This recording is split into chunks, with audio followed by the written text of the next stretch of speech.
Julia Sims is the heart of her family, a hard worker, and the survivor of a massive cardiac arrest. The symptoms that I began to notice that were so intense were in my upper shoulders and neck and back. Had had indigestion for a long time. I was extremely exhausted, past anything that I had ever felt before. Her husband Jeff and daughter Brett left home thinking she was recovering from a bad bout of the flu. By coincidence, they returned home at the same time, and as it turned out, just in the nick of time. We come in, go directly upstairs. Julia was laying in the bed. She actually sat up in the bed and was chatting with us. And that was the first time she really had, like, her personality back. I put a pair of shoes in the closet, and when I turned back around, Julia's head was down, sitting on the bed. She didn't move, so I walked over to her, lifted her head up. Her eyes were set.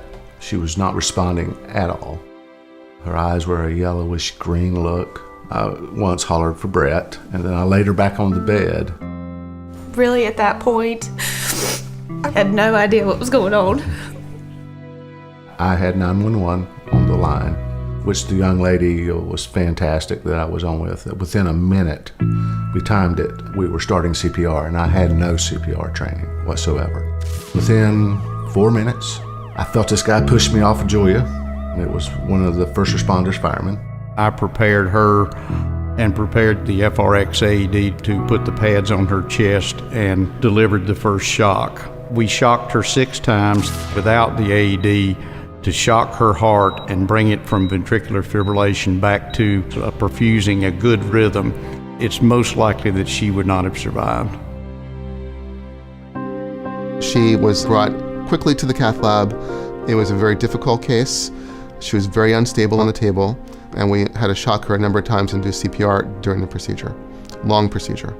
Ultimately, after several hours operating on her, she left the cath lab alive. Tenuous, but alive.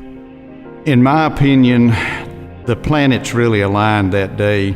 Had Julia been by herself, the outcome would not have been as it is now. After being in a coma for 10 days, Julia came to with a little memory loss, but minimal damage. I feel great. I feel great. My daughter helps me out a lot around the house, and husband helps me out a lot. Everything's worked much better and quicker than I ever dreamed it would. To see someone in the condition Julia was in when we started, and to see her today, it's truly amazing. Now that she is recovering, Julia is on a mission to be healthy and spread the word about how to know when you're facing sudden cardiac arrest. The classic sign is crushing chest pain. Pressure that's episodic, that radiates into the throat, the jaw, down the arm, associated with shortness of breath, sweatiness. Those are kind of the classic signs. I had neither one of those things leading up to this. Women, for some reason, have not so classic signs. Shortness of breath, nausea, fatigue, neck and back pain, epigastric pain.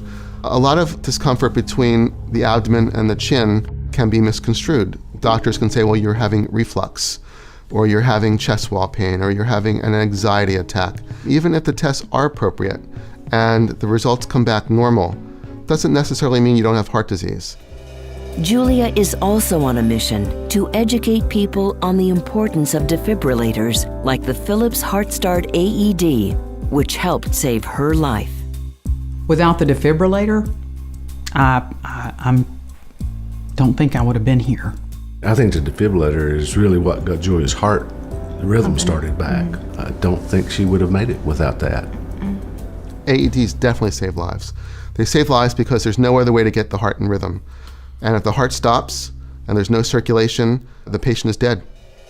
Had she not had the quality CPR or defibrillation, we would have had a different outcome. That allowed her to get to the hospital. It's imperative that automated defibrillators be available in every city and town. I look forward to buying one. I look forward to buying a defibrillator that I can use in my home.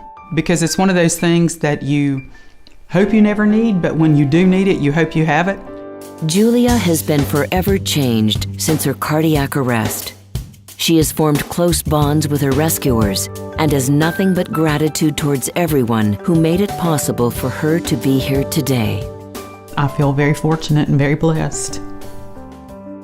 Everything that happened that day was just, it all was perfect. And those people who developed that defibrillator were a part of that.